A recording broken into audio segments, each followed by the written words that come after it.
areas with the small-scale farmers. And so, honestly, that is a disappointment, because our vision is not, let's just make sure people survive. No, we want people to be prosperous, okay? So, over the last 5 to 10 years, there's been some rethinking at IITA, but not only at IITA, many places around Africa, there has been a rethinking about what do we really want to achieve, what are our goals, and how can we get there. And we've seen this thinking change at national government levels. We've seen it change at the state level and the local level. And this makes it exciting for IITA because we're all thinking the same thing. So let me bring that new way of thinking and that new way of acting that is happening. One of the things, and I'll focus on IITA.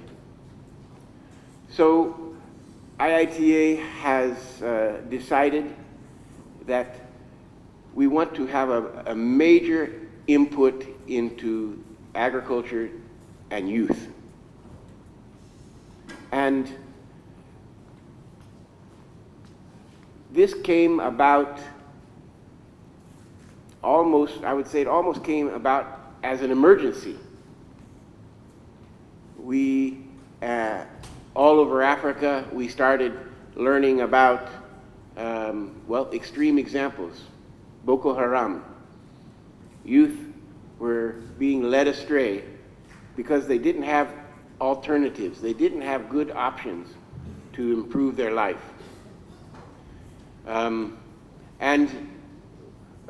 Maybe many of you can remember about, I think 5 or 6 years ago, there was an advertisement that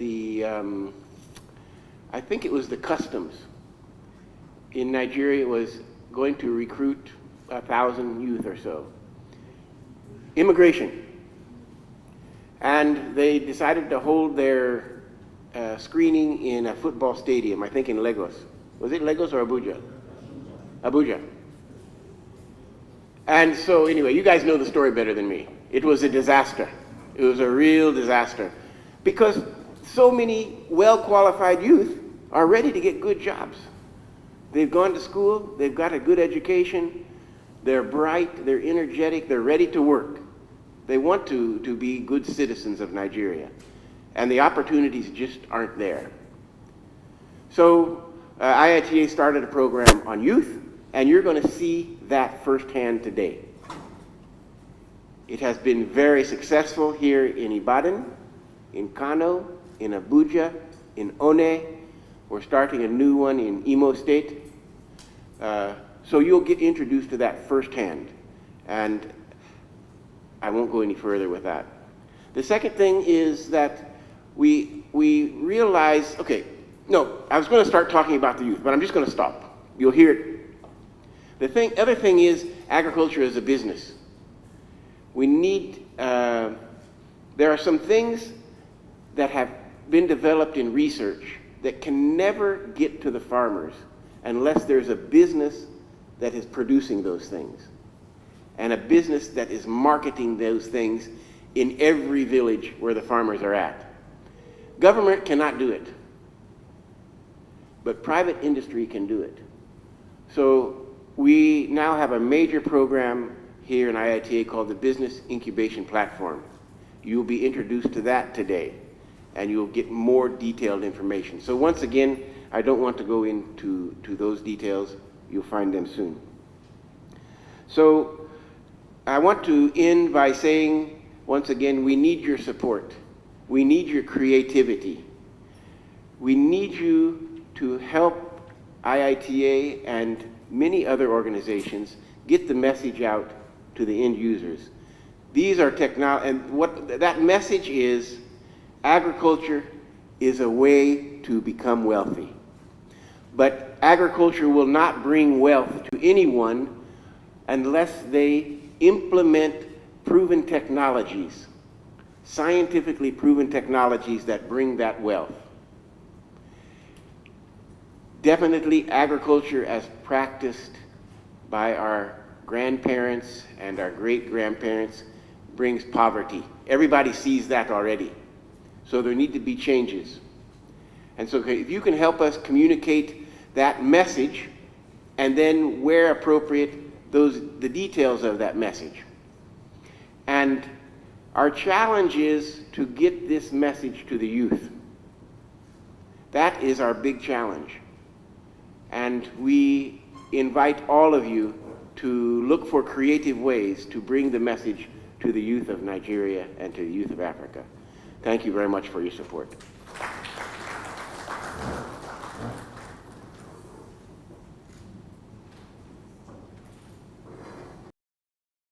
It's all up on the screen, so please make use of it.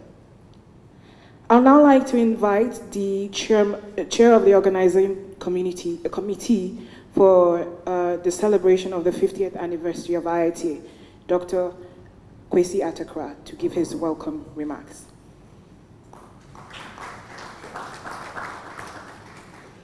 Good morning. It's good to see all of you.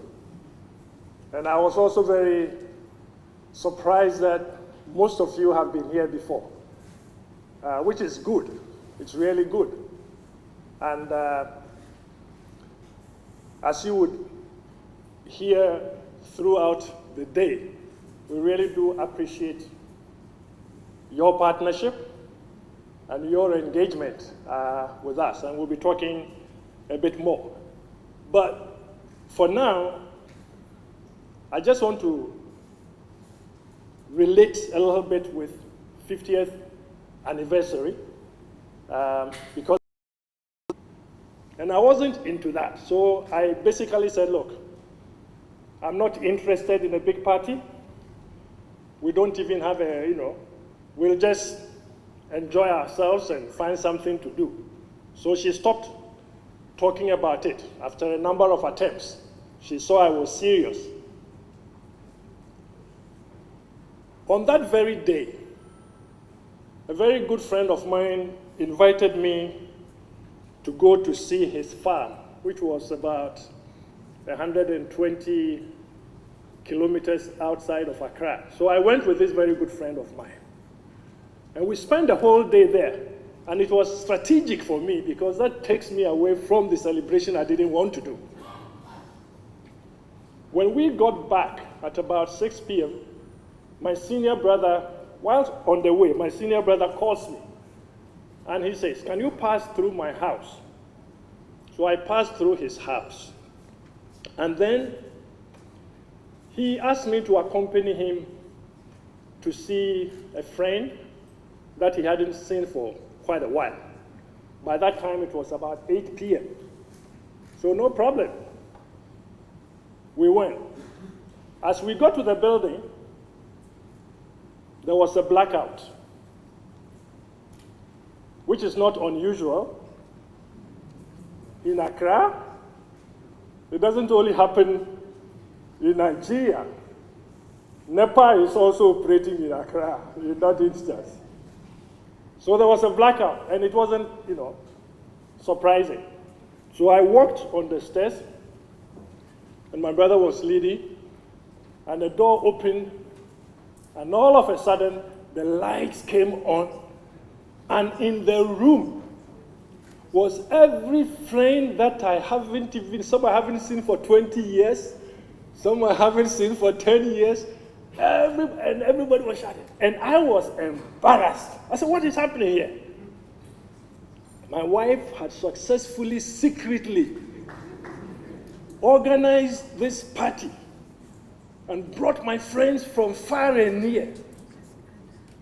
And I was dressed in some t-shirt with some jeans, and they were in some, white stuff. So they took me into a back door and redressed me. They had shown my,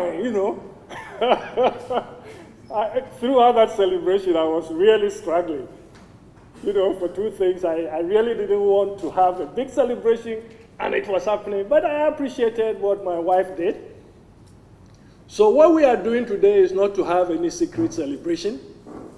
We are having an open celebration of our 50th year because we think for IITA, It is a significant milestone. And to do that most effectively, we have to engage with the press. We have to engage with the media.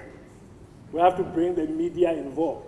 So we're not even waiting for the day itself. We're doing this event ahead of that so that you can help us also to market the event, to let people know that this thing is happening. On the 30th of this month, which is just a couple of days from now, we will be in Lagos.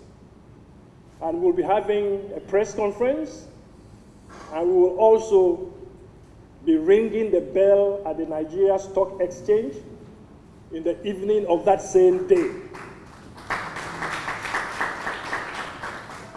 All as part of highlighting the significance of agriculture. So this is not just celebrating IITA, no. This is celebrating agriculture and emphasizing that agriculture has a place in national economic development. So we really want to emphasize that we are expecting all of you to be partners with us as we go through this whole process.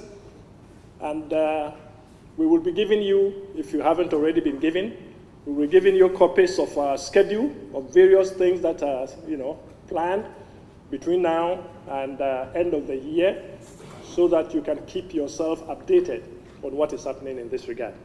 Ladies and gentlemen, thank you very much.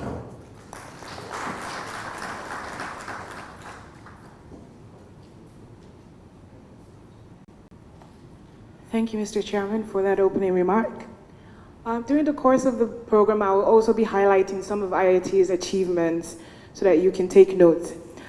The biocontrol, which Dr. Kenton Nashil talked about, against the cassava mealybug, which probably saved cassava from extinction, brought about several benefits. The impact was valued at about 15.6 and $27.8 billion. It resulted in great increase in productivity for farmers. In 1973, we also estimated that cassava bacterial blight caused a loss of about $77 million in Nigeria.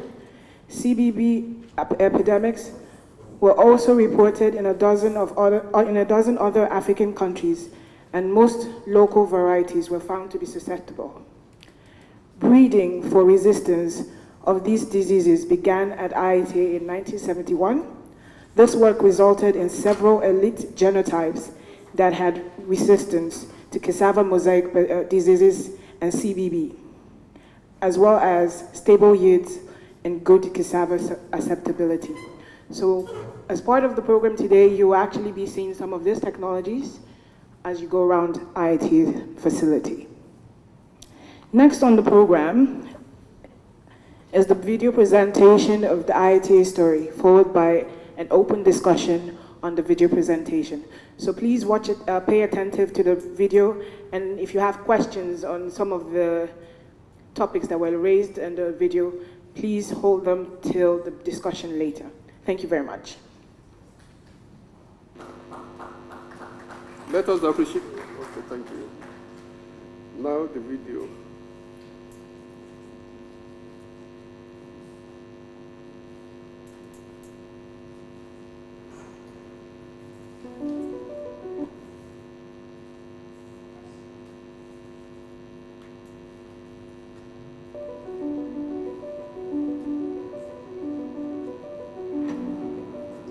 By 2050, we'll have 9 billion people on the planet.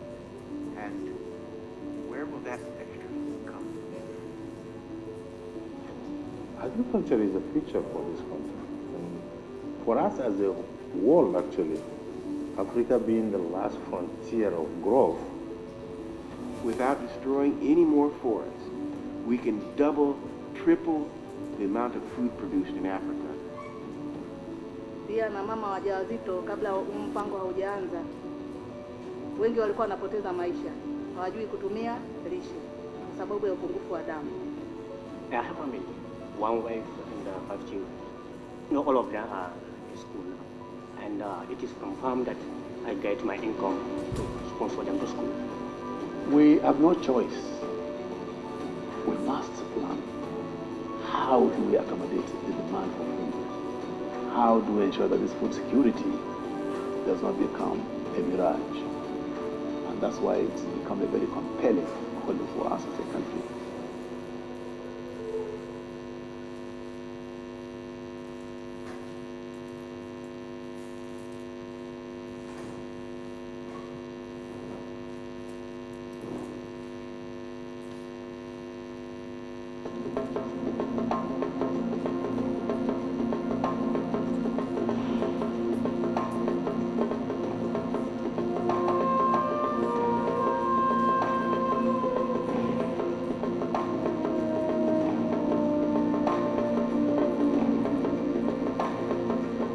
IITA, the International Institute of Tropical Agriculture, is one of Africa's leading research partners in finding solutions for hunger and poverty. 40 years of award-winning science. We employ an Africa-wide network of world-class scientists who anticipate future issues and are flexible to meet new challenges. Our agricultural research reduces consumer and producer risk, increases productivity and generates wealth. So let us look at 4 examples of IITA's work. Cassava is the main staple of over 300 million people in Africa. We continuously look for solutions to pests, diseases and drought. In IITA, we develop and deploy cutting-edge genomic tools, including innovative molecular breeding schemes, diagnostics, in vitro propagation and genetic engineering to accelerate development of superior varieties. Here in Nigeria, we have world-class laboratory with competencies in DNA and RNA analysis, sequencing, fingerprinting, tissue culture, and bioinformatics. We also have laboratories in Benin, Kenya, and Tanzania. We provide training on different topics to enable our partners benefit from biotechnology. Our facilities are also open to our partners. In the coastal region of Tanzania alone, annual losses from brown streak have been estimated at $50 million. But cassava is much more than a staple crop. Cassava is, of course, one of the most important staple commodities in Africa, and with global climate change, it's likely to increase in importance. We need to get our technologies out to farmers and make sure they have the knowledge that they need so that together they can be successful and make a profit from growing cassava in addition to having cassava as food. Yam is a major staple food and source of income for over 60 million people in Africa, with more than 90% of the world's annual yam production of about 40 million tons. Yam is a part of the culture. We've taken the traditional varieties that have limitations in terms of yield potential and then also susceptibility to diseases and pests, and then improved on this through studies on the genetic potential. National program partners can now use the range of varieties, pass it on to the farmers, and the farmers, processors, and consumers can all benefit. Chocolate, a treat for you and me. IITA's public-private partnership with the cocoa industry has shown how high-tech research can have socio-economic benefits. About 60% of the world's supply of cocoa comes from Ghana, Côte d'Ivoire, Nigeria, and Cameroon. Groundbreaking work over many years on sequencing genotypes has been undertaken by our scientists. This partnership has directly led to the regeneration of cocoa plantations, improved work practices, production techniques, and income. Cocoa is security and wealth for all the smallholder farmers in Western Central Africa. IITA has been involved with the various national institutes in Western Central Africa and also with the farmers to develop many improved techniques. One of it is Farmers Field School. IITA has also involved in rehabilitations of cocoa farms using improved planting materials, combat diseases and pests, and also the threats of climate change.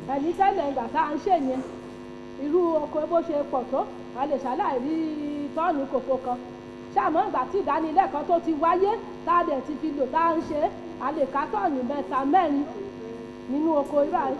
The reason why it was possible to re-establish the company is that the output of cocoa, raw cocoa beans has gone up.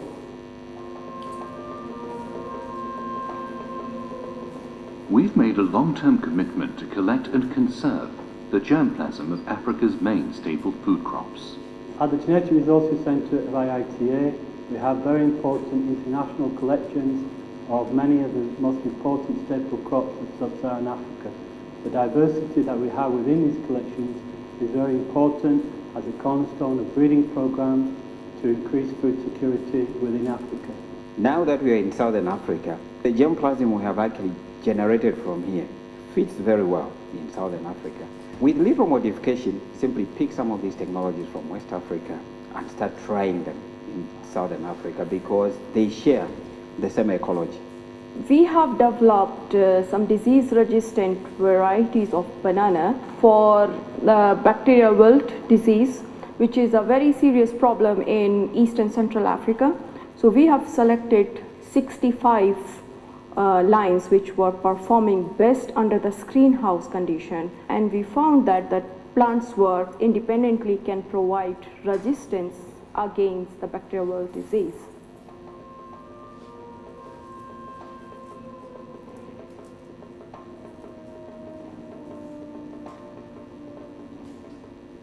The BIP is quite unique in its approach because what we try to do is we take technologies developed at the IITA which already have proof of concept, we scale them up, we set up pilot plans and we bring them to the market in a commercial way, not just as a project but in a commercial way. We work through supply chains, and in the supply chain each part of the supply chain must be capable to earn some money. On the other side, we also have the objective from the IITA that we have to bring technologies to the market at an affordable price for the farmer. So from here, this is a platform, it's incubated, it's somewhat protected, but our aim is to get them outside in the market as free businesses. Youth unemployment is a very serious challenge in Africa, and everyone will agree with me that it's time to begin to engage the youth in productive avenues of agriculture. So basically, the IITA Youth Agripreneurs, IA, started off in August 2012. We never saw agribusiness or agriculture as a gold mine, but today we are proud to be called farmers. We have been trained, we have been enlightened, we have been mentored, and we've been exposed to the various value chains operational in agriculture. And we believe that what's made us to see agriculture as a profession is what we can transfer to other youths in Africa, thereby helping them to become successful young men and women. These were just a few examples of our work.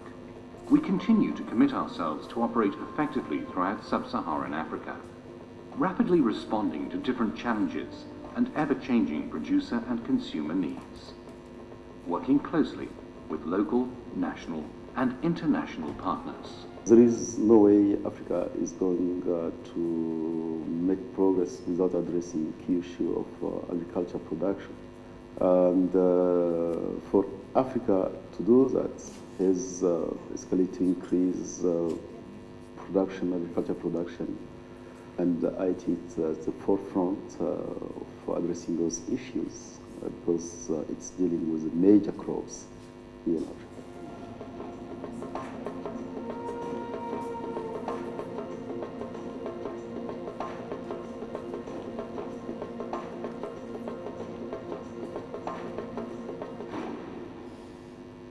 Yeah, thank you.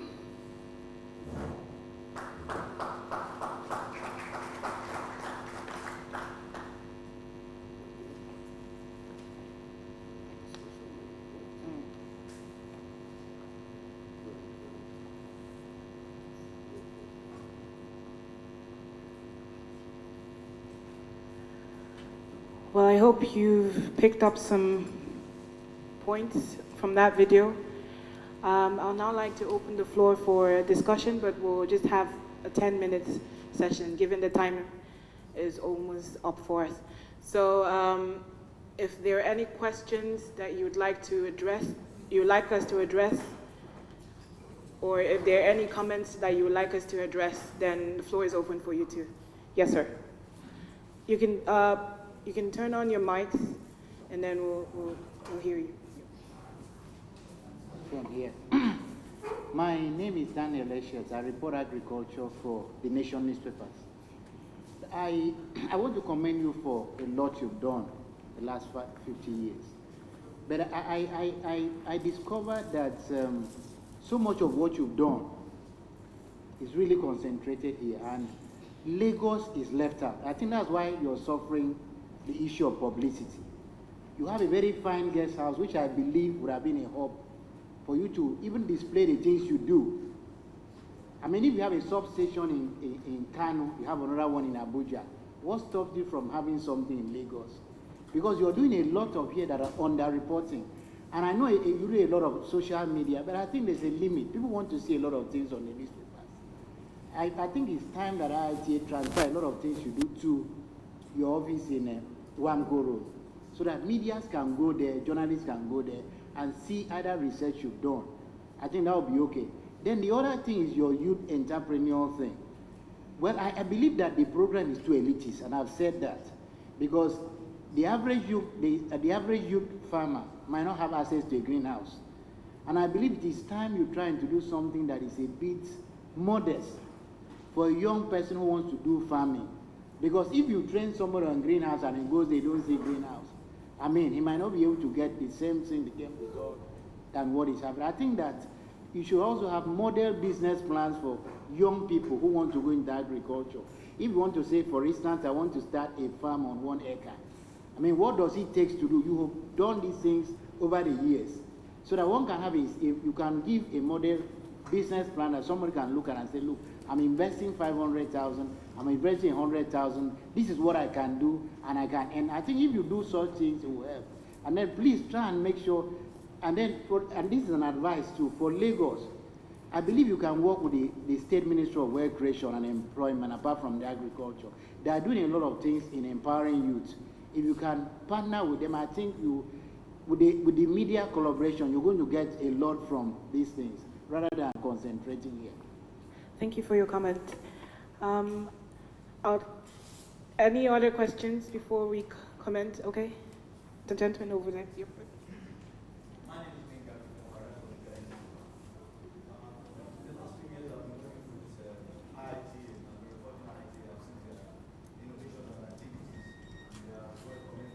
But the issue I'm having is the issue of that the fact that all these activities are not really getting to the smallholder farmers.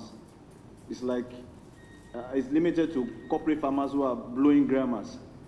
I want to take Ogun State for instance. In Ogun State, I expected that all these things will be seen with the cassava farmers, all other farmers in the villages, but it's like it's limited to the state capital. I want to know what the constraints are.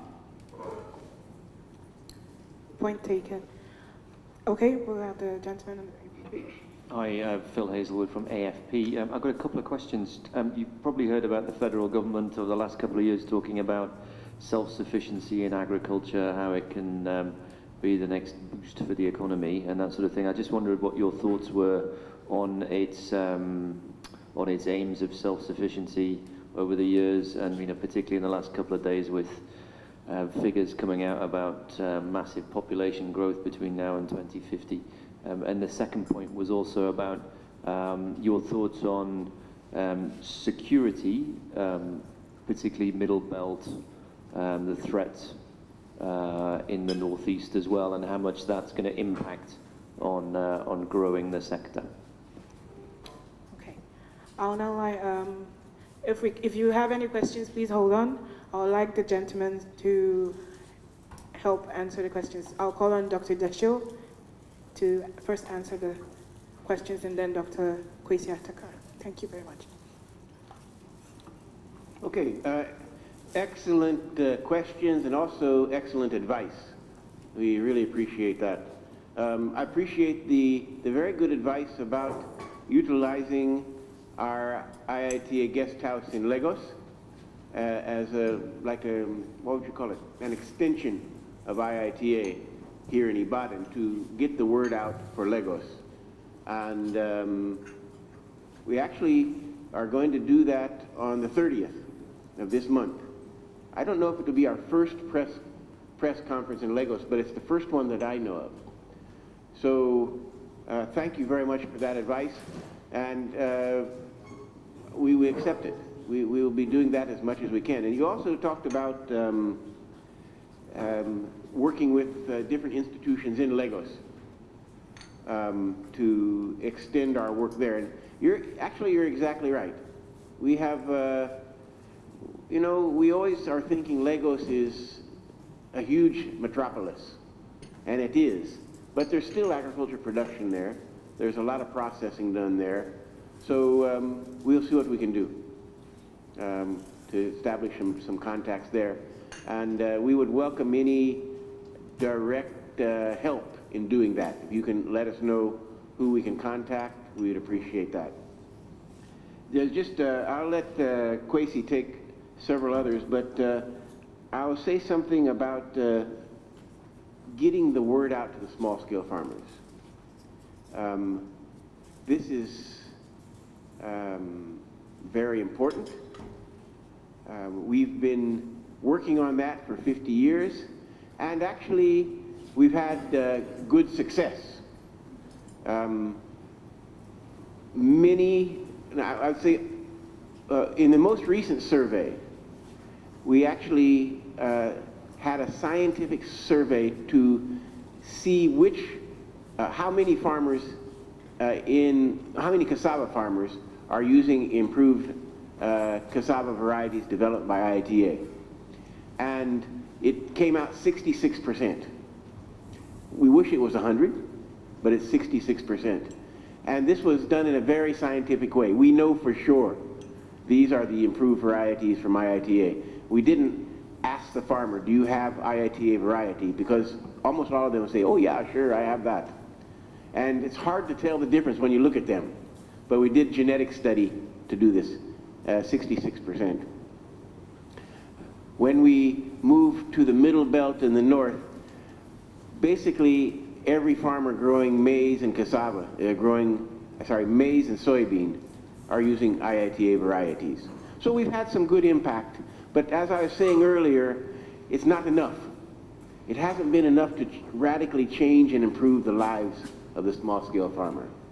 It has had a big impact to help them have more stable crop production, to have better nutrition for their family. And in the last 1 year, IITA has partnered in our efforts to reach the farmers better in Nigeria. We partnered with former President Obasanjo as he was leading the Zero Hunger Forum for Nigeria. And he led the forum. He composed 9 different committees to write a plan for achieving zero hunger in Nigeria by 2030. And when that plan had been written and finished, we had a launching in Lagos on January 11 this year. And he said, well, you know what, folks? Nigeria has lots of really good plans. We are really skilled at writing good plans. Our problem is to implement those plans. And so he said, this is not the end of the journey. He then created what is called the Nigerian Zero Hunger Forum, and IITA is the secretariat for that forum. And I won't go into details, but basically we are targeting 5 states to begin this program. They are Borno, Benue, Ebonyi, Ogun, and Sokoto.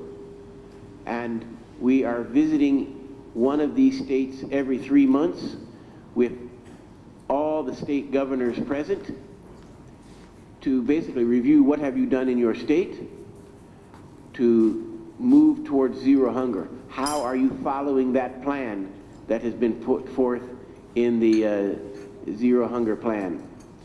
So we're really excited about that. It is a lot focused on creating businesses that will empower farmers to succeed.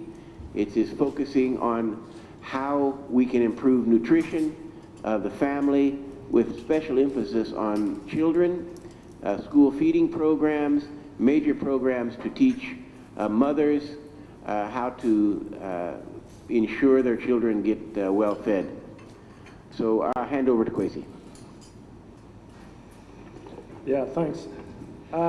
Just to comment on the youth question and the call for us to be a bit more modest in really getting more down to earth. What I like to say is that there are different categories of youth.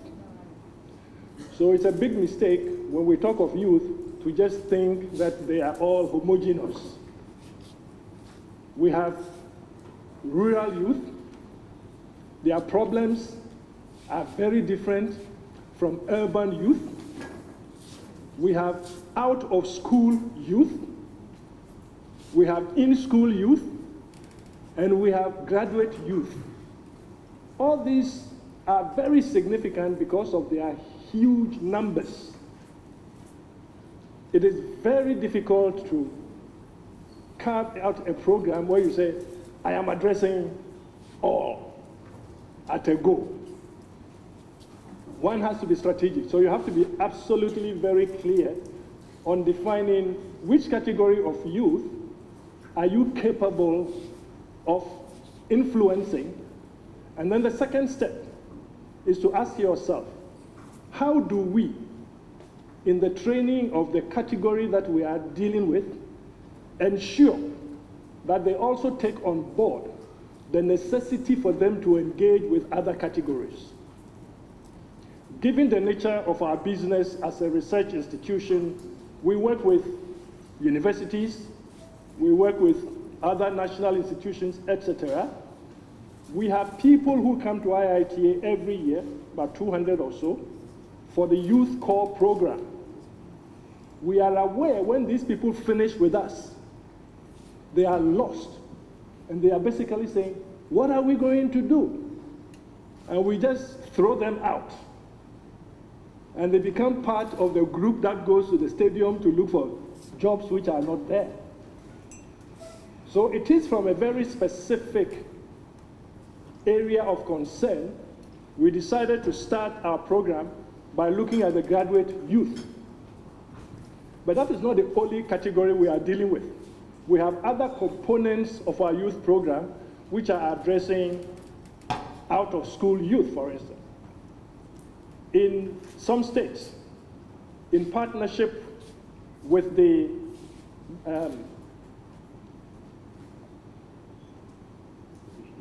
Michigan State University, supported by the MasterCard Foundation, we have initiated programs, and those programs don't involve graduate youth. They are really youth out of school, youth who are out there in security challenge areas and things like that. So we're working. But the dominant part of the model that we are running is definitely focusing on the graduate youth, and there are, thousands of them that we can transform. But in their transformation, they also have to look at how they will employ other youth and make sure that we are spreading the issue beyond them. The only other connection I will provide is related to the security question that was asked. That's very challenging, and it's a challenging situation for all of us. It's a challenging situation for the government. The government is concerned about it, because whenever there is security, food security is threatened. And that's why in most of these areas, like in the northeast of Nigeria, that is where we have the biggest problems. We have the biggest problems of food security. We have the biggest problems of nutrition, especially amongst children and women. And we don't want to sit back and say, because of security, we are not doing anything there. And I'd like Dr. Dashil to very briefly mention a specific initiative that we embarked on to try to help the situation in Borno State. And I think that is an example of what we need to do. Because in talking about food security in those areas, there are two dimensions. There is a dimension of emergency, the emergency actions that often are handled by groups like the World Food Programme, give them food to eat. But beyond that, we believe it is important for us to start to think about what can we do to rebuild or to enable resilience in the systems and rebuild the lives of the people. So I'd like Dr. Dashir to just very briefly highlight this particular initiative we had in Borno. Yeah, thank you, Kwesi. The program is called Seeds of Renaissance. And this was a program that was inspired by the IITA Director General, Dr. Sanginga. He actually comes from an area in DR Congo where there's been a lot of conflict. The extreme eastern part of DR Congo. They've had insecurity there very often over the last 30 years. So firsthand, him and his family have seen the problems with insecurity. And he called on the IITA family that we need to help Borno State.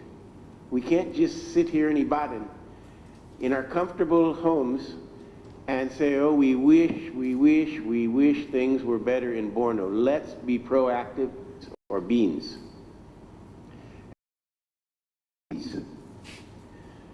These seeds were delivered in a vast area.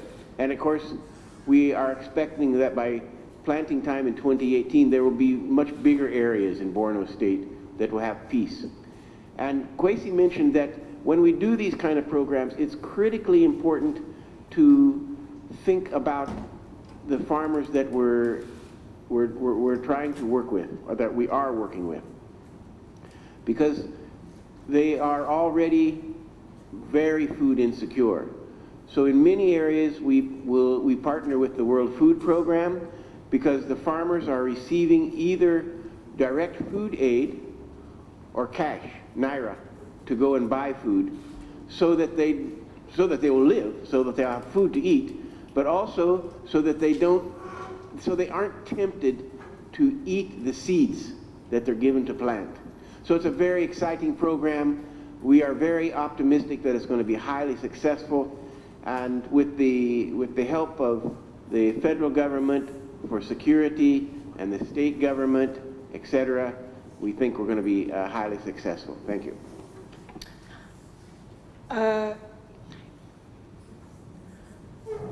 Okay.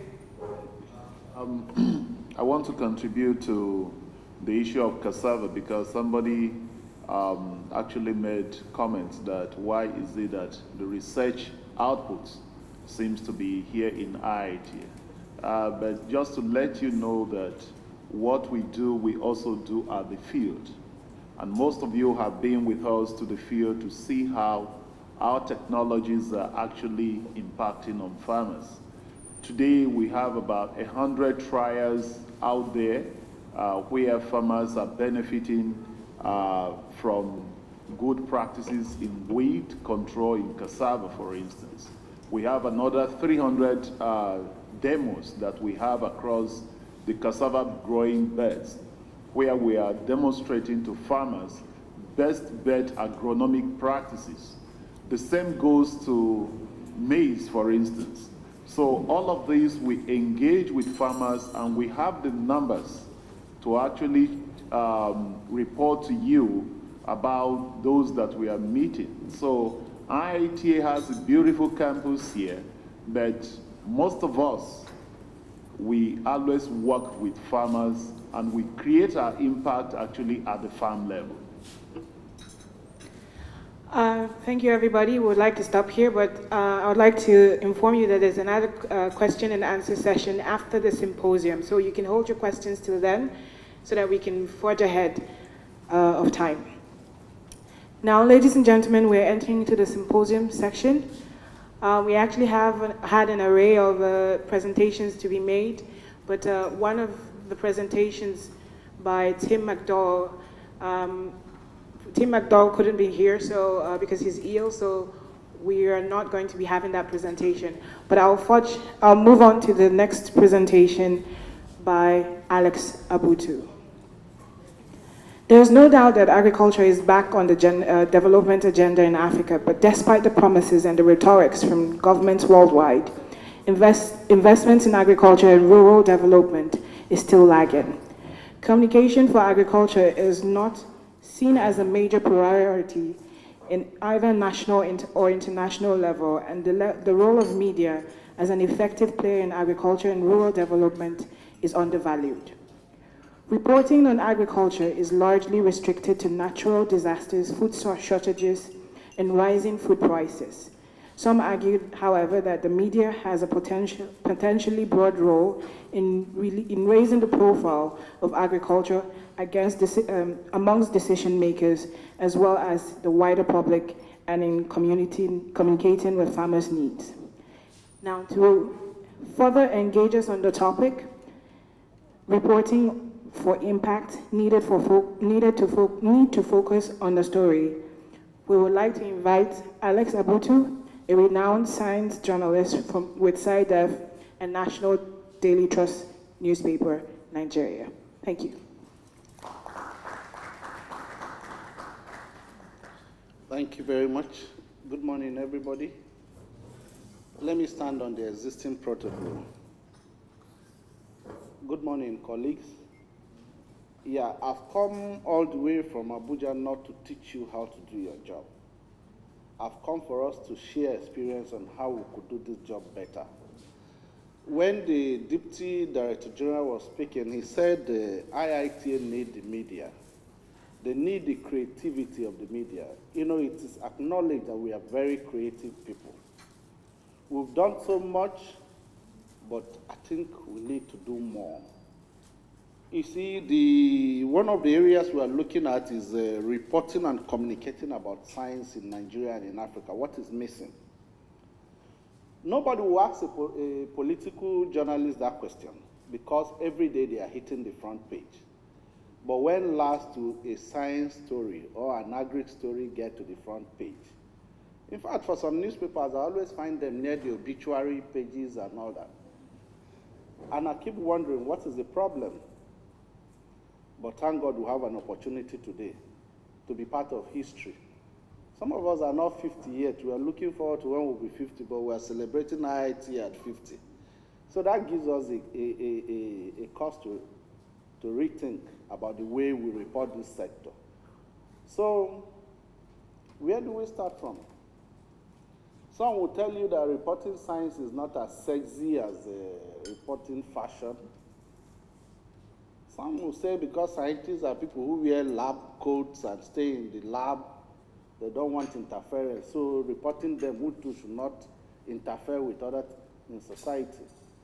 But for me, we need to do better. So maybe my thoughts on this. Basically, when we write stories, how we approach the story determines the impact the stories make. And so when you set out in the morning going for that assignment, what is in your mind?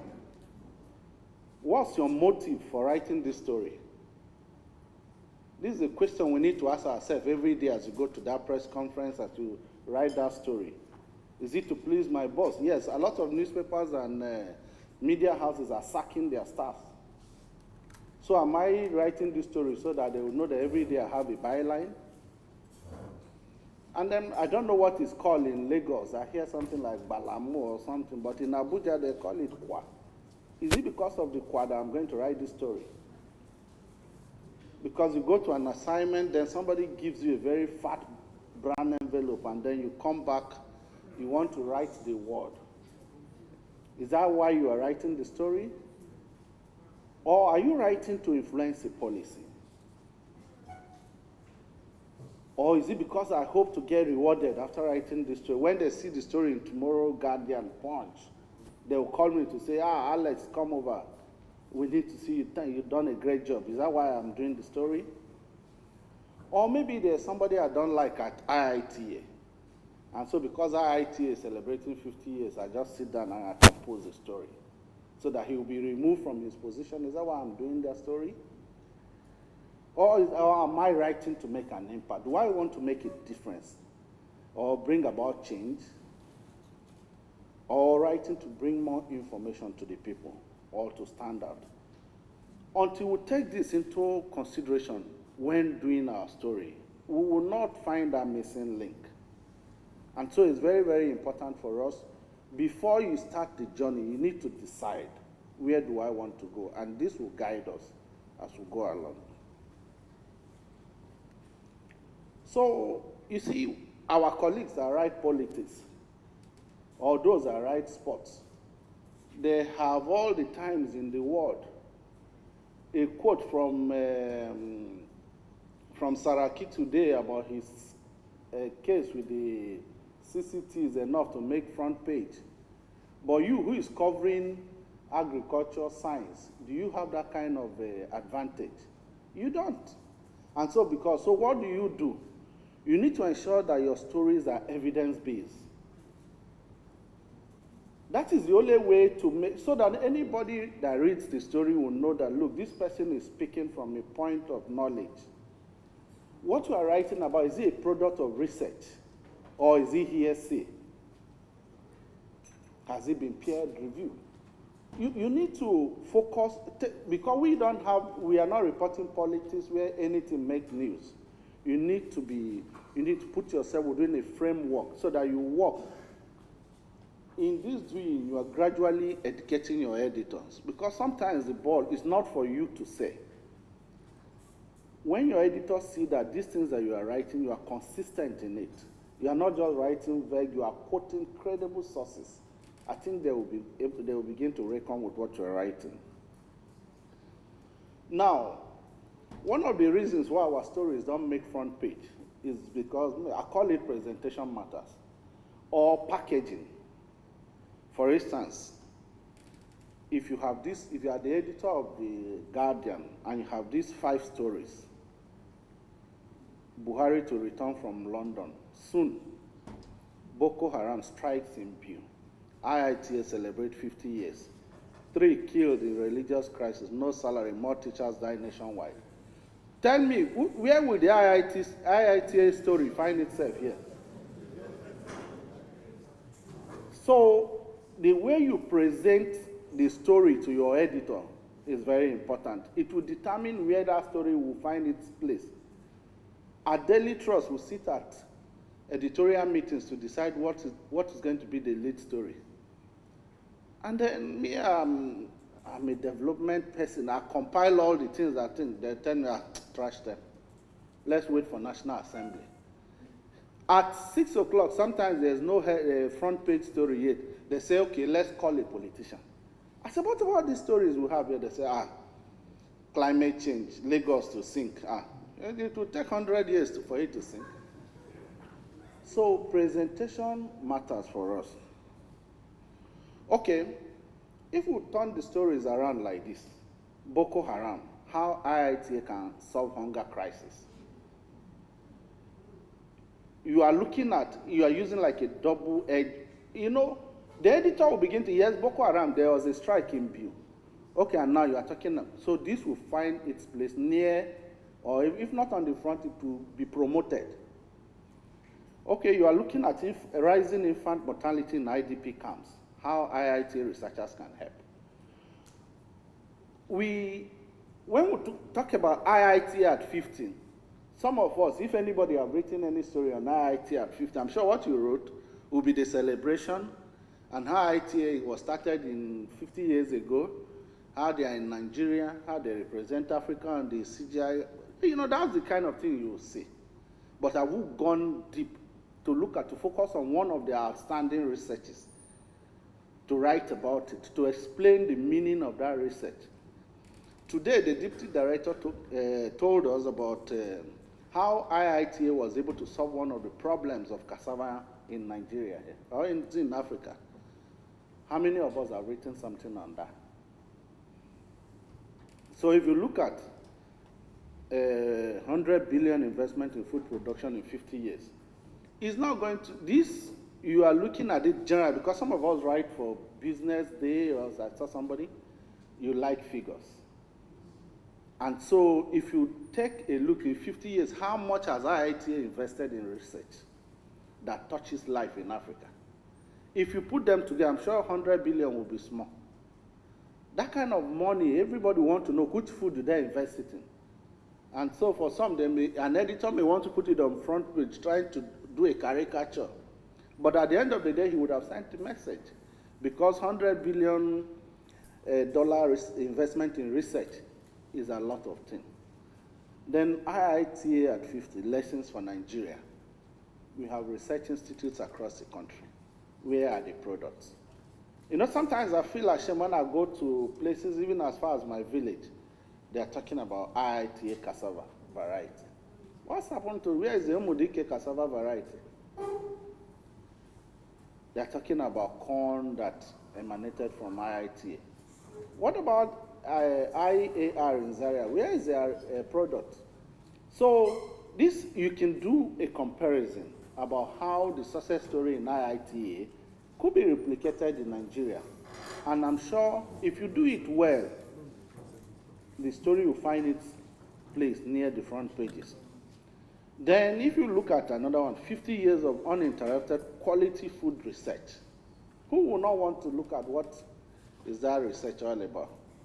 And then you begin to highlight in details the achievements, the feats that they've achieved in these 50 years of researching into food here on the continent. And then we'll go somewhere. We must take note that science reporting is not about bandwagon. In journalism, you find that because everybody, the eyes have it, so everybody reports the eye. It's not like that. You must be objective. You must balance your story, but you balance with science. You don't balance with the people. Today, Nemo Bassi is singing all over the place that genetic modification is not good for Nigeria. He's a lone voice. Is that what the scientists are saying? Nemo Bassi is an architect. So is that what the molecular biologists are saying? So it's very, very important. Well, we must balance but remain with the science. We must be factual. These are what you already know about the jobs you are doing.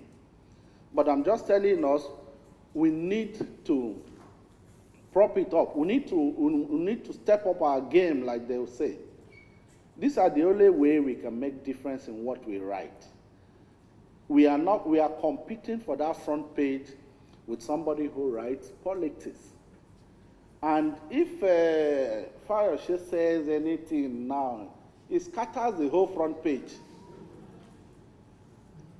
You who brought about quality story, they will say, okay, first it goes to page 4. From page 4, it finds its way to page 15, and it will go near spot. How do we change that? It's very important. So, we don't have to forget there are rudiments of good journalism wherever you find yourself, good writing. If you write well, let me tell you what it will do to you. Your editor will become very confident when a script comes from you. So sometimes he passes it without even checking it. When you write well, everybody will want to, like if you work for an organization like News Agency of Nigeria, I don't know if they have anybody from there here. Everybody will want to edit your story. So when the story comes, you know what? I work there.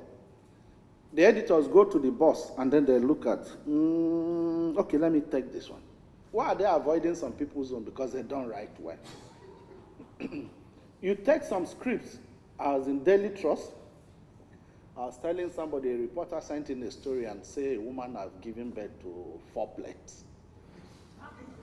And then for me, the first thing I can do is to trash that story. If you are a reporter, you don't know what it means, you are calling it 4 plates, then it means you don't understand what you are writing. But they told me now that no, you don't trash such stories. The guy has the nose for news. He can identify. We need to keep encouraging him. And so you have to sit down and rewrite the whole story.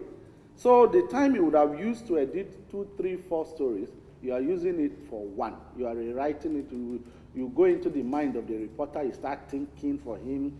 And tomorrow he will never call you to say, the story was transformed. What happened? No, for him,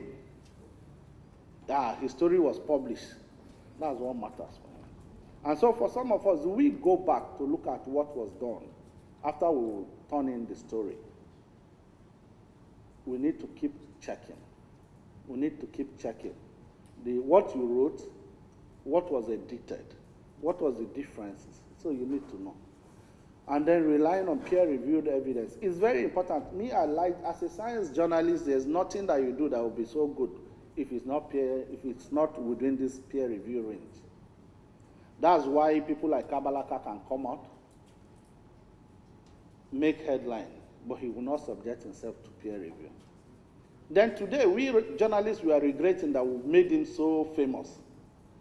A lot of people, if you know the number of people that died because journalists reported Abaranka, you'll be shocked. Why? We saw what he has done. He told us, and then we ran with the story. Cure for AIDS.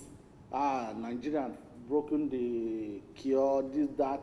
And then the next day, people start queuing up, looking for the treatment. And the man was giving them the treatment, but he would not want the world to know what kind of treatment he was giving them. At the end of the day, a lot of people died. But you who broke the story, you have moved on. You have even forgotten. So it's very important for us to rely on peer-reviewed evidence. I said before, as a science journalist, your source is very, very important. In politics, the more controversial your source, the better for you. I know people who will want to stay with Fayose 2-4 and be getting quotes from him. He's insulting Buhari. Buhari is that. Buhari is this. It will be making headlines. But in science reporting, it don't work that way. There's what they call the square peg in the square hole. If you are writing a story, yes, everybody is a scientist, but scientists have their own areas of specialization. So for instance, I put these 2 examples here. I can interview Nemo Bassi on architectural things because that is his own area of specialization. I will quote him on architectural things because that is his area. And I will be comfortable and I will report it because that is his area. But if I'm going to talk about genetic modification or genetic engineering, it will be so stupid of me to go and quote Nemo Bassi. But go back and check. Google Nemo Bassi today. About 85% of the story he's been reported on are on genetic engineering. That is not his area of specialization. He's just a hearsay person in that area. He's not qualified to speak on it. If he's speaking on it, he's speaking from an emotional point of view. And that does not serve us well. So what our editors have succeeded in doing, they don't know the science, they don't know anything, but they look at the name. So when you turn in a story, they look at, he asks you, this one, who is he? Say, is that activist? Say, okay. What did he read? Say, architecture. Say, okay. He will not tell you anything. You needed a quote, you've gotten a quote, but that story will not come to where it's supposed to be because you didn't get the right people. This is Professor Tomori, Academy of Science. Tell me, he is a very honest person. If you ask him a question, he'll tell you, look, my friend, this is not my area of specialization. Why don't you call this prof? That is how it's supposed to be. Nobody is a jack of all trades. In science, it doesn't work. And so you don't call a medical doctor and be asking him what is affecting cassava, brown stick, or what's the name of the sickness. And he's a doctor. There's a disease for cassava, but is that his area? So we need to be very careful. So the missing link, or how do we close the gap?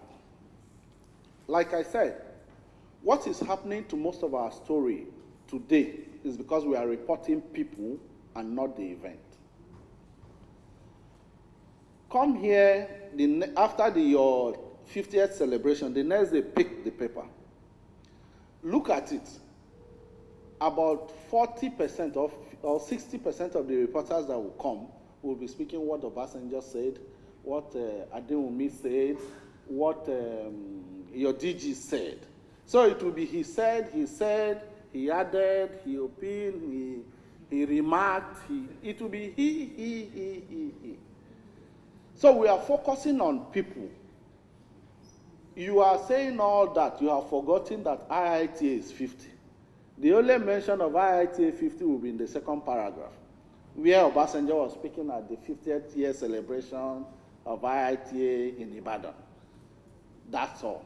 The other thing will be the view Obasanjo will express, the one the governor, if the governor comes, it makes it worse for you. Because you have Obasanjo, you have the governor, you have DG will go to the last paragraph like some. We should shift focus. Focus on the issue. If you stay with the issue, let me tell you, for those of you, I don't know how many of you write for international news organization. They will tell you, I don't want a quote from anybody. Tell me about the issue. Stay on the issue. And so you begin to struggle if you are somebody who is used to he said. Because you are going to be talking about IIT at 50. What are you going to be talking about? Is it what Obasanjo said? Obasanjo will not tell you more that the IIT was created when he was this, that. Does that reflect what IIT at 50 represents? So we need to focus on the issue. Then put the happening into context. You see, IIT is 50. Where are they coming from? What have they brought forward?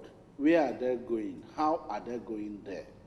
If you put that into a story, I think the story will make good reading. Rather than the story the DG will tell you.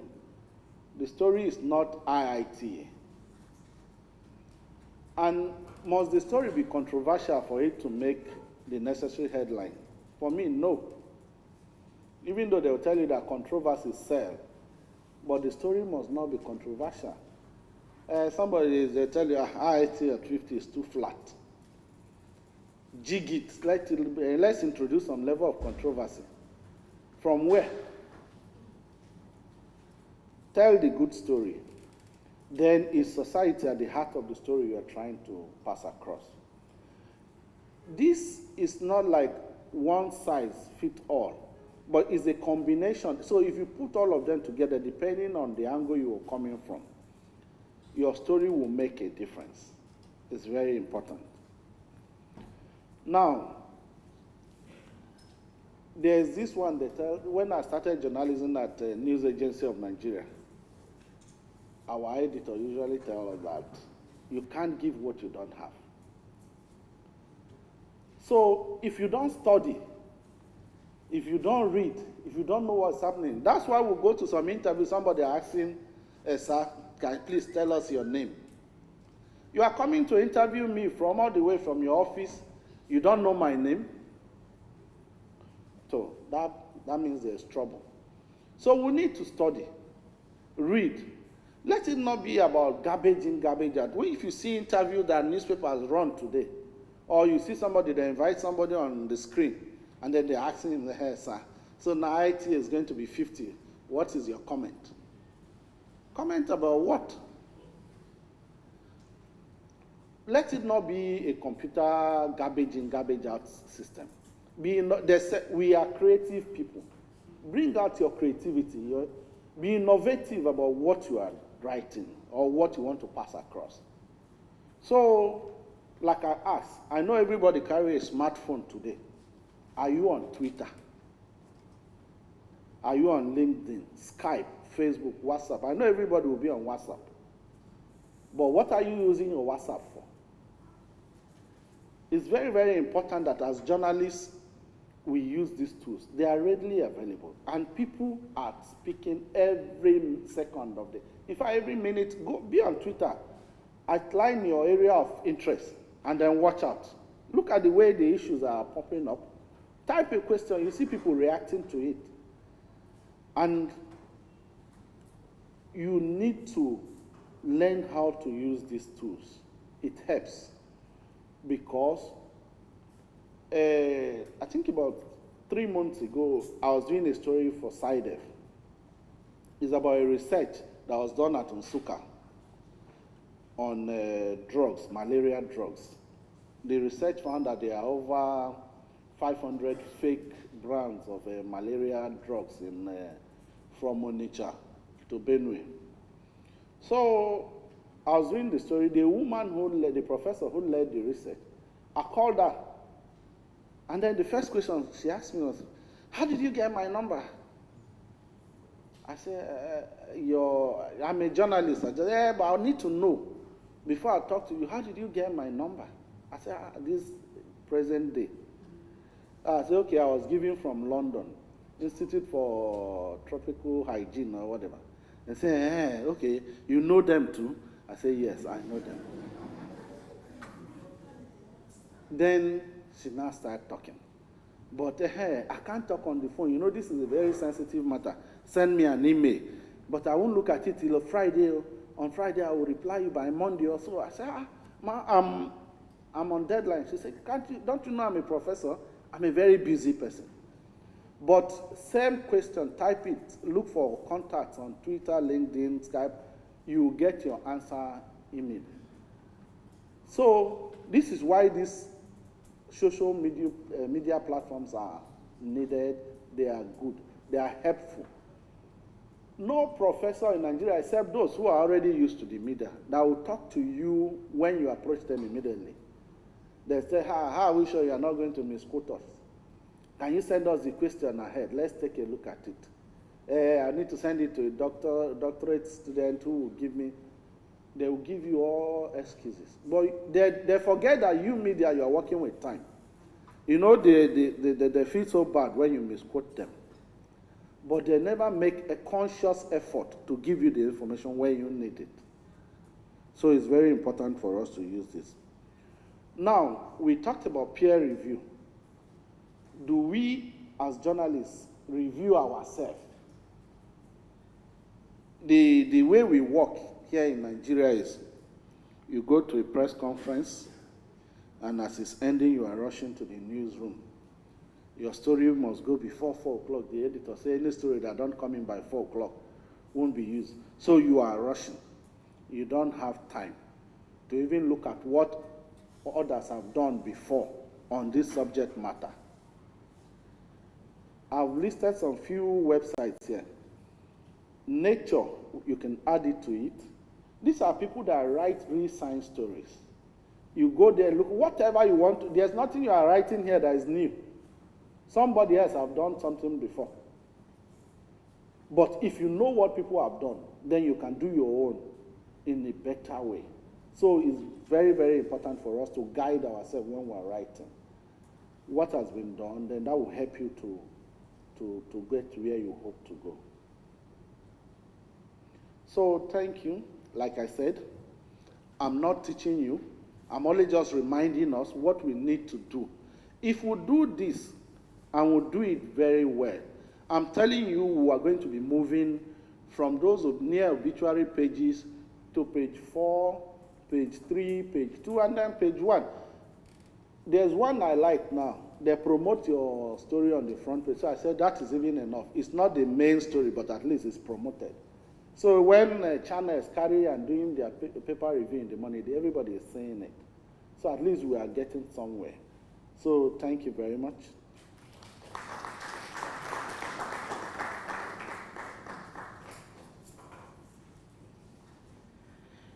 Thank you very much, Mr. Alex Abatu. I'm sure that was thoroughly engaging for you, and I hope you've taken notes, and possibly you probably have questions for him. But please, can we hold our questions to the end of the symposium so that we can actually make time, because we are behind time. Without any further ado, I would like to now invite again Dr. Kwesi Atakra once more to the podium to make his presentation.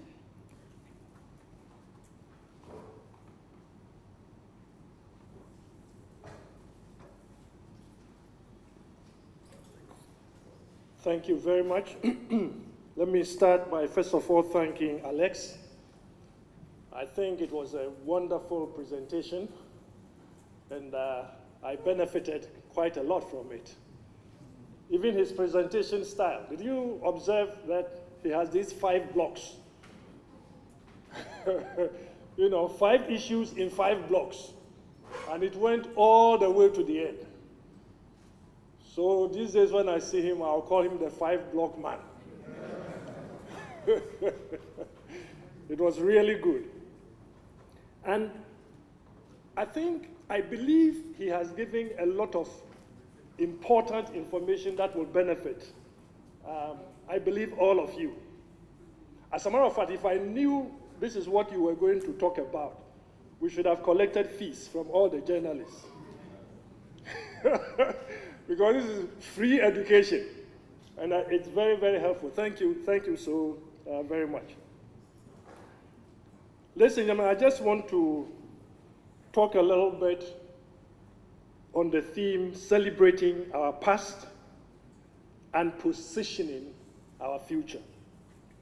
Celebrating our past and positioning our future. As we have heard, this year, 2017, marks the 50th anniversary of the founding of our institute. We have heard a lot about what this institute has been able to do over the 50 years. So this celebration creates an opportunity to reflect on the past and showcase the various contributions of its research for development for humanity.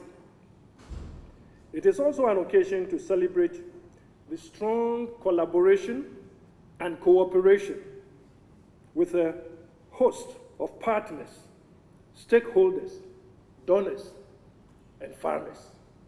At this point, let me emphasize that everything that you would have heard, whether it is in terms of varieties we have developed or pests we have, all those things were done in partnership with national programs.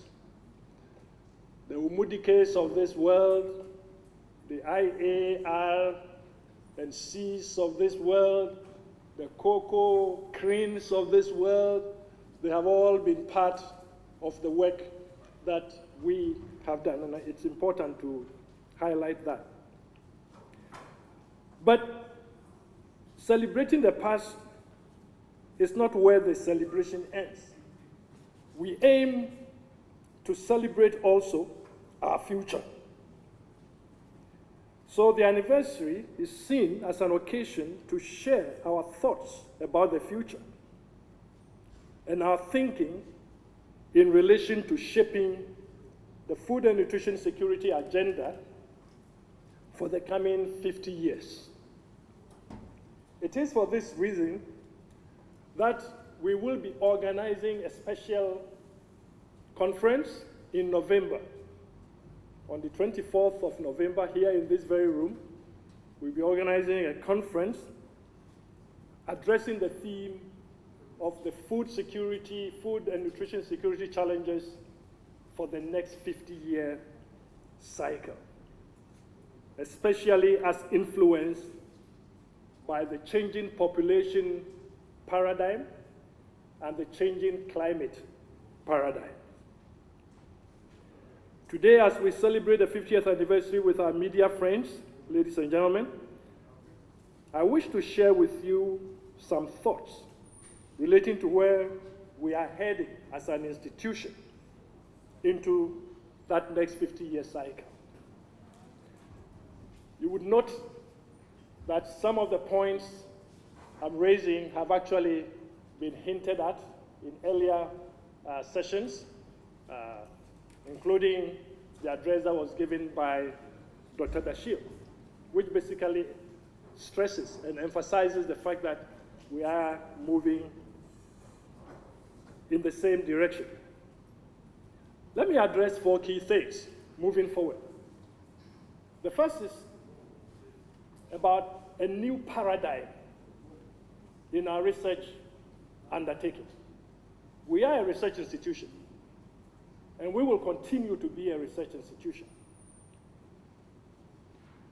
However, we seek, as we move into the future, to strengthen our Center of Excellence status in agricultural research, and we desire to be the preferred and valued partner of African countries towards addressing the critical challenges that agriculture faces, not just in the context of agriculture, but in the context of national economic development. So basically, not restricting ourselves to the domain of what happens within agriculture, but realizing that agriculture has a huge impact on national economic development. The area of research supporting farming simply as a way of life for subsistence of poor smallholder farmers must be brought to an end. And this point was also emphasized by Dr. Dashir. As we move into the future, we aim to work towards making agriculture a key engine for growth in national economies. In this regard, we would continue to advance and research the case of agriculture as a business at multiple levels, with special focus on the smallholder farmer. So we want to make sure that at all these different levels, small, medium, large, agriculture really is seen as a business. Another dimension in this new paradigm will be to strengthen the foresight and futures dimension of our work to address the challenges of climate change, whether we like it or not. This is a reality. Climate is changing. We also have to accept the reality of massive population growth. Food demand is going to skyrocket. So we cannot just be satisfied with what we did yesterday in dealing with yesterday's population. We really have to accept that the challenge is much bigger moving forward. Land is not just inexhaustible. So there are new challenges in research that we need to address. Talking about climate change, the impacts from extreme climatic events, such as floods and droughts, are evident and easy to observe. However, there are also indirect impacts. Example through increased pressure from biotic stress. These are less visible and often pass unnoticed. Changes in temperature and humidity are the two most important climatic factors expected to affect development, reproduction, and survival of agricultural pests and diseases. Under the current climate change scenario, this will lead to range expansion of native pests and diseases into new areas, as well as increased damage potential from invasive alien species. Moving forward, IITA intends to emphasize this area of research. The plan is to establish a regional hub in West and Central Africa and establish a joint platform that will bring together researchers and practitioners working on biorisks coupled with climate change. So it's going to be a huge area of our work. We've been working on this from the very beginning in the 70s, but we believe moving forward is going to be quite a significant area of work. So that's briefly on the issue of the new paradigm as we move forward. The second point in the 4-point issue can be described by one word, and that one word is transformation. Transformation. Our research must be done in such a way that it leads to real changes and in the lives of people, real changes in the lives of people. The transformation agenda will require that we operate with our eyes set on development goals and outcomes aimed at bringing about significant change in national economies, in the lives of people. This will require strengthened partnerships across the domains of research and linking research into delivery chains towards development. It is in this regard that IITA operates two key directorates. We have on the one hand a directorate that we call Research for Development, and on the other hand we have a directorate that we call Partnerships for Delivery. So Research for Development on one hand, Partnerships for Delivery on the other hand, and the two work together to ensure that we are not just focusing on doing research and research and research, but that we are doing partnership for delivery, which ensures that the research outcomes really end up in development. Within the partnerships for delivery element are things like the youth program we talked about is in that directory. We also have the business incubation platform, it is in that directorate. We have the mechanization in agriculture element, it is in that directorate. We have a capacity development, cutting across various levels of capacity. It is in that directorate. And all this work, whether the research for development or the partnerships for delivery, is done across the continent in 4 regional hubs. Ibadan is our headquarters, but it is also the center for the West and Central Africa hub. We have the East Africa hub, we have the Central Africa hub, and we have the Southern Africa hub. So IITA is not only about Nigeria. IITA is about the entire African continent. The third area is youth. You heard about it, and you will hear about it, and this afternoon you will hear more about it, because we see that over the years, agriculture has ended up being seen as a business for old people in rural areas, toiling with hoes and cutlasses, and getting very little out of their efforts. As a result of this mentality and culture, the youth of today are not interested. This has to change. Youth in any society is the engine of growth and innovation and needs to be adequately engaged and mainstreamed in the core business of national development. Agriculture is no exception to this.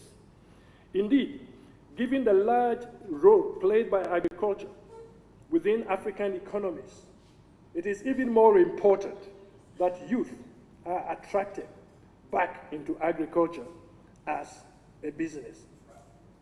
As we move into the future, we seek to deepen and strengthen the IITA Youth Agripreneur model as an instrument to create a new horizon for African youth into agriculture and agribusiness in the continent.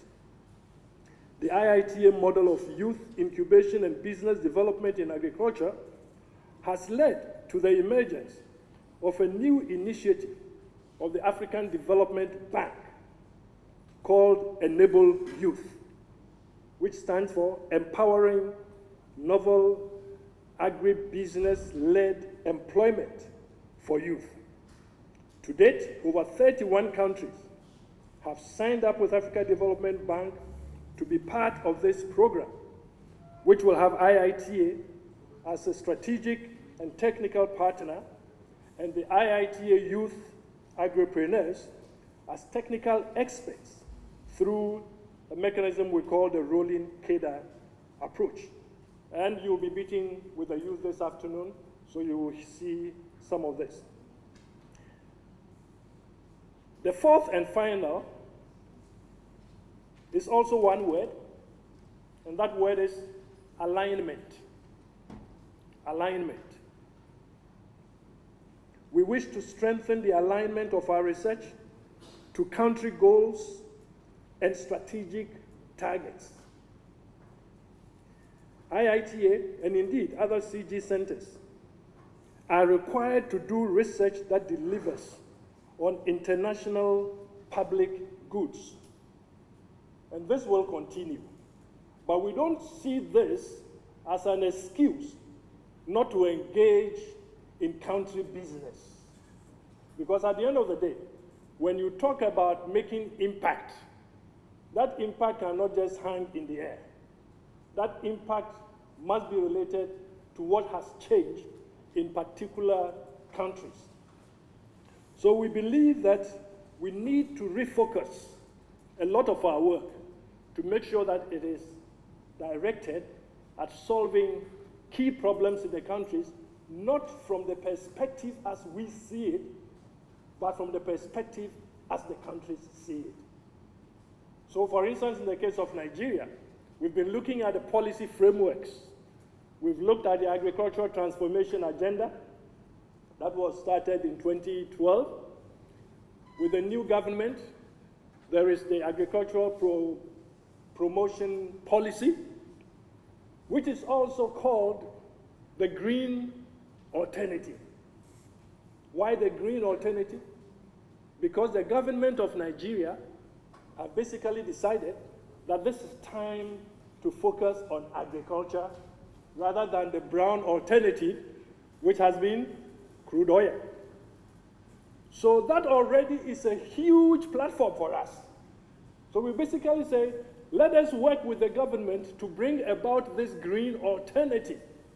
So when you meet a minister, you are not talking about IITA ideals, you are talking about implementing the green alternative and the 4 big goals: reduce importation of goods, create jobs.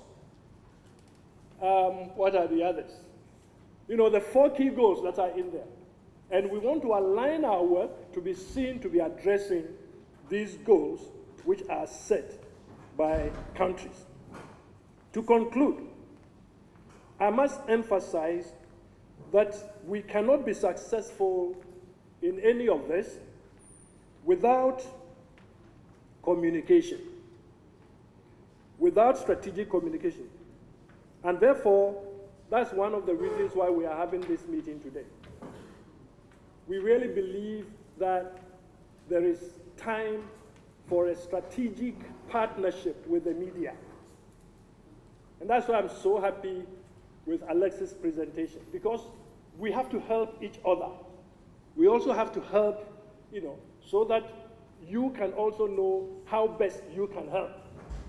And you are not helping us, you are helping the communities, you are helping the farmers, you are helping the government to do the right things. And you are helping yourself, because if you position yourself adequately, like one thing I learned from Alex is that each of us needs to do better at improving our own capacity and understanding of the issues. So you need to learn to invest in yourself. If you just settle at doing what everybody else is doing, you're not going to make it. And as we move into the future, we really would like to strengthen our partnership with you so that we can together be part of transforming agriculture to be able to transform Africa. Transforming agriculture to be able to transform Africa. Ladies and gentlemen, thank you very much. Are we that tired? Because everybody seems to be... Okay, let's give him a better round of applause. I mean, we should be vivacious and alive. So, ladies and gentlemen, we've come to the end of the symposium. I think I will allow for 10 minutes of question and answers. rice transformation that we had, the media actually played a very critical role. And in Africa, it cannot be different. But we see that it's sometimes difficult for us to have agricultural issues being reported, as Alex highlighted. And you are the guys that do the job. So it will also be important, just like Dr. Kwesi has said, that we need to see how we can help each other to develop agriculture in order to develop Africa. So probably if we can hear from you also some perspectives that you have in communicating agriculture, that would be fine. Thank you. Okay, the gentleman at the back, followed by the lady at the end. Sorry, can you use the mic so that we can all hear you? Thank you very much. Okay. This is, I think, it's like an advice. I think before we leave here, I think it's good we have the contact email of the experts you have in-house in every area, so that if we have issues, we can either say, if there's no press release, we can reach them on an issue. And then the other thing is that, like he said, the pages are shrinking right now. And so it's very difficult to even put in stories. So I think it's also good that if you bring information, we look at the economic impact of any research we're doing. We put these things in numbers. If we said, okay, this is how many people it will impact, or how much this will be in naira terms or in dollar terms. If you bring that, it will be easier for us to push these stories, because we are competing with stories that are coming from the Debt Management Office. We are competing with stories that are coming from Ministry of Finance, and these are in money. But if these things are translated in money terms, I think it will be successful for us. So let's see how you can bring these things. Anytime we're having releases, you can bring statistics on money. I think it will help us as journalists. Okay, the lady behind, then. Okay, hello. My name is Jackie Opara. I'm the West African correspondent for Research Africa, and I also write for SkyDev and Nature News. So, I think it's very important that researchers have to come out of their shelf. You know, it's very really difficult to cover science in West Africa because most times they don't. Alex mentioned it while he was talking. They don't make out time to talk to reporters. You know, we work on deadlines, and you know, you tell them, can you just give us a quick answer on this? They don't respond. And the thing is, we seek them out. So I think it's time for them to seek us out too. You know, even if you are doing this media pally, you shouldn't stop here. You have to also seek us out. You have to, when you have a major breakthrough, you need to also call us. You don't have to hold a press conference all the time. You call us individually and tell us that this is what is happening. You want to do this and you want to do that. We can't continue chasing scientists and researchers all the time. I think we are tired of that. We are even tired of attending media pally. You know, you need to seek us out and make us feel important. You don't always treat us as if, you know, we are wanting something from you. We need each other. It's a partnership, and it has to be like that. So once in a while, come out to us as well. You know, IITA is always bringing us to Ibadan. Come to Lagos, come to where we are, so that we'll know we're also important, then we'll work better. Thank you. Thank you for that comment. Can we have the lady at the end? Yeah, I'm Abisola Oloremi. I report for Radio Nigeria. Now, when Alex was talking, he really directed his speech towards the print media. Now, let's look at our own challenge now, talking about the broadcasting industry. The issue of commercialization. At times when no matter what you write, no matter how good your story is, especially the private industry, even the government owned. I work with federal government owned industry, but I tell you, there are ways that you now have to write. You know, you now have to write outside commercialization, and in the process, you may have to lose the meat of the story. So I said I want to suggest that occasionally, just like other organizations, other research institutes, occasionally IITA can come up with, okay, let's do this thing, let's work. Let me just give you an instance. For instance, I've been covering this research institute, this is an NISLT for years. And when I noticed that I was having issue with the issue of the commercialization, at times they have good research findings. But my organization is not just interested in their research, because they too, they need the money. They rely so much on the diesel, they rely so much on so many other things. Now, what did I do? I approached them and I said, okay, come, let's partner. And that's exactly what we did. Yearly, they give us some materials to compensate the organization. And I think my organization, they agreed to that. And today, no matter what they do, if it's even just an ordinary research that we may consider that it's not even interesting, we'll still cover. They appreciate that. So occasionally when we now tell them that, please, can you just part with some token? We know what we face out there. I don't think any good journalist, we want to leave his or her bed to come down here, cover the events, and now put it under the bed. No good journalists will do that. But we are talking about money, which is very, very important here. Thank you. Okay. Can we just take one more question and then we'll just end it there? Sorry. Hello?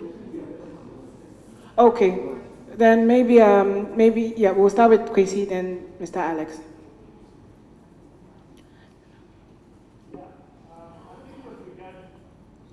Thank you very much.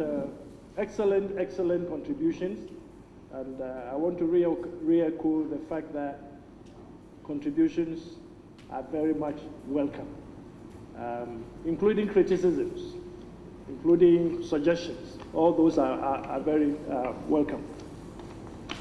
In terms of contact numbers, it's not really necessary for you to have a whole list of contact people. I think when you have any issue you want to follow up on, there are two sources. You can contact our communication unit and we'll give you the contact for that, or you can contact the office of the DDG Partnerships for Delivery. And those two offices would be able to relate whatever need you have to the appropriate person or individual, so that you can have one-on-one interaction. So that's a very important area. And we were also informed that it's important also for the research group to be able to translate their stories and their findings in money terms, because that's what attracts. And I think that's a very important point. Like we talked about the mealybug, and we were given a figure as to what sort of contribution it is making in money terms. And that causes people to sit up. And there are, or even in terms of numbers of farmers who have been brought out of a particular situation and things like that. So that's a very good point that we will take on. And researchers are told that they need to come out of their shells and also reach out more to the journalists, especially when you have some specific journalists who can help to address particular issues.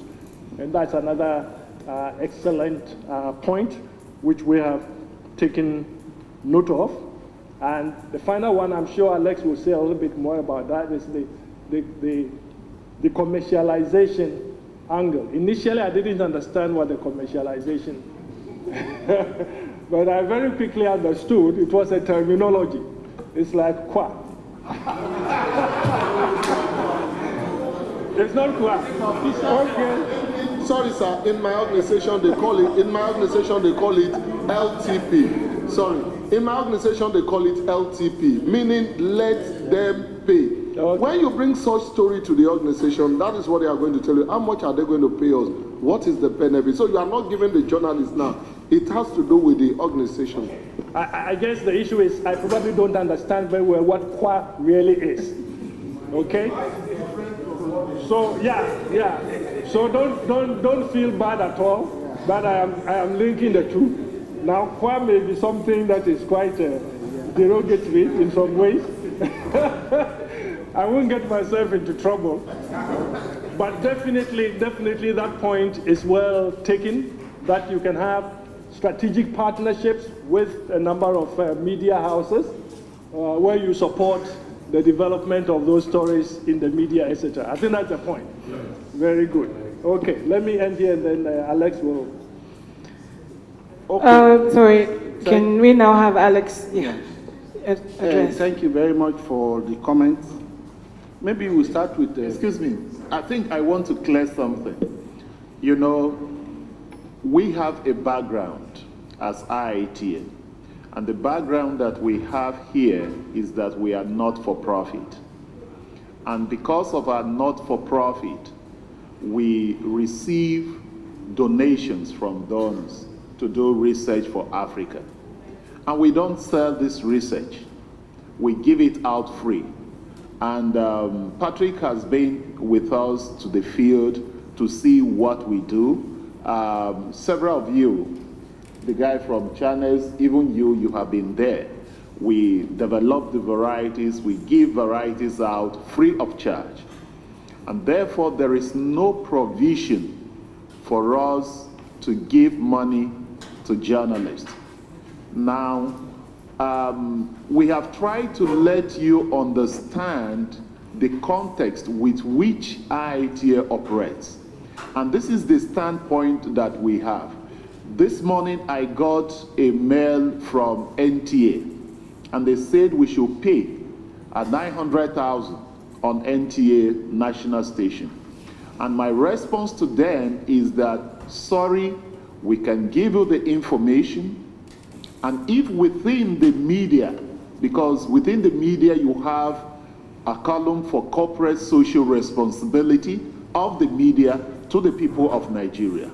If today agriculture is important, and we are saying that agriculture has the potential to address the issues of food security, which affects you and I, either as a reporter or as an ordinary citizen of this nation. And if there are technologies here that we can take, but we refuse to do that, it means that all of us are going to pay for it, and we pay for it dearly. So my appeal is that we have to let the people out there in our newsrooms to actually understand that IITA does not pay, and our research is free, and we will continue to do that. Secondly, we will continue to visit some of your media houses to again discuss with the top management. I think that is what Dr. Kwesi wants to do shortly, to visit some of the media houses and discuss with them on the importance of IITA research work. The celebration of the 50th years of IITA today, as Dr. Kwesi said, is a celebration of Nigeria. It's a celebration for Africa. What this organization has been able to do to keep Africa to this point. And this is something we should all celebrate. So please, because I saw that Philip wanted to ask that I use suggestion, we have to let that. We will be discussing with the media houses to let them understand the standpoint of IITA. Thank you. Okay, I mean, because of time, we can't go into a lot of detail. I think the point has been made. And the critical thing is for us to note that point. And there are all kinds of things which are not possible, but at least we need to be able to note that point and look at ways in which we can strengthen that strategic partnership one way or the other. Yeah, so we can continue that in the further discussions that we will be having. Okay. Okay, let me speak to that briefly. You see, I started my presentation by talking about issue of packaging. You and me know that how the story is presented will determine what your editor or management will say. If you go and angle or you peg your story on IIT at 50, celebrating the past, looking into the future, yes, you will pay. They will ask you to pay, because that is like you are just bringing a celebration. Advertising, that is like advertising. But if you begin to talk about the researches and how it has impacted farmers in Nigeria, I think nobody will ask you to pay for that. So we should keep in our brain packaging, presentation of what we want to report is very important. That is that on the issue of payment. Then researchers not talking. A researcher will tell you that he doesn't need you. Some will stay in their lab, and because they are doing what they think they know best, they are contented. They are earning their salary. They are being promoted. But your job is to get the story out. So you shouldn't look for him. What do you want to achieve with the story you are trying to write? If you have that in your mind, you will go after him. After all, your job is to look for the news. It's not the news to look for you. Well, them go on So with that's they don't reply your that's important. And for like database and contact, wherever I go, I use Godwin here as a good example of a public relation officer. Of all the research institutes in Africa that I've been interacting with, nobody sends a detailed press release like Godwin. In fact, sometimes he sends you one, there is a development, he updates it and all that. If you check today, Godwin, Google your name, you find out that your press release for every event is replicated in media all over. People don't bother to even add their stuff again. They remove your name and your signature down and put their name up and then send it, because Godwin is always active. He's always in the forefront, supplying you the information. And like a doctor said, all you need to do, email him, and then he will lead you to the right person. Because like if you want a database from IITA, I'm sure it will take you like 3 gigabytes or something for you to get that. But just, I'm working on this. Who do I speak to? They'll just forward you who, and I think that helps us. Thank you. Okay, we'll just take 2 more questions because we're out of time, and finish it there. I think there was a lady behind who really wanted to ask a question. Please just ask your question, direct to the question, and then we'll have the gentleman over there. Thank you very much. Okay, my name is Josephine, and I write for Business Day. My question centers on seeds, where a youth found, I think, this huge seed gap we have in Nigeria. Because one thing you must consider is outside. In my organization, we have 2 dedicated pages for agriculture that will do everything we want to write there, but it must be agriculture. But if you now want to report anything that will bring it to the news pages or the front page, you must write or focus on individuals. If I want to make front page now, let me say, okay, for the 50th anniversary, if I want to make front page now, I'm going to report Obasanjo and go on. I cannot just bring, okay, IIT at 50, discipline and everything. I cannot do that. There was a story that was sent from here at the weekend. Adeosun's visit, the minister of... When I brought it out, I had to say, Adeosun visits IITA. That was why it was qualified for the last page of the news. So, not that we are not creative or any other thing, but you must remember where you're working with and the outside they're doing. Thank you. Okay, this is the end of it, but we'll allow Dr. Kwesi to answer on the seed, and then Alex can answer on the house style of newspapers. Thank you. Yeah, I think the seed issue is a very important issue. And as you know, private sector is very heavily involved in seed production, but it definitely is not enough. It's not meeting, and sometimes the quality is also very questionable. One of the things you will hear this afternoon when you go out into the business incubation platform is a program called Go Seed. And Go Seed is really about seed production, and it's also engaging youth in being seed producers. And you'll hear a little bit more about Go Seed when you go out, but clearly seed is a major bottleneck, and one that IITA is beginning to grapple with even more, intensively in that. So I won't go into any detail on that. I think this afternoon you will hear a little bit more when you meet the Chief Executive Officer of the Business Incubation Platform. Okay, my brother from The Guardian. All of us face this problem once in a while. You are restricted because of, like I say, I always emphasize packaging, your presentation. And if you must report the personality, or if the personality is what will bring it to the front page, then carve the story. Like, I can assure you, maybe for you to talk about Gowon, for it to make the front page, and Obasanjo, the two of them, they shouldn't have more than 2 paragraphs. That is on their personality. The rest should focus on the issue. So, I don't know, you use them as the bait into the front page. So your first paragraph, you can devote it to Obasanjo at IITA at 50, say Nigeria is food insecure. Because it's Obasanjo, you would like to run it on the front page, but in the story, you should be able to focus on what research has done, how they brought about changes, or what they are doing. I think you understand. So sometimes that's why we're talking about creativity. You too, having known it's even important, some of us don't even understand our house ties, how it guides front page reporting. So if you know, then it will help you to be able to walk your way towards it. I think that helps. Thank you very much, everybody, for your participation in this event. Can we give ourselves a round of applause for our active engagement? I think we're dissatisfied. That means we were dissatisfied. I don't think we were satisfied. Can we please give ourselves again a round of applause? Okay, thank you very much. Now, lunch. We are now going to be having lunch. Please look out for the people in orange so that you can know where we are heading to. Lunch will be from now till 1:05.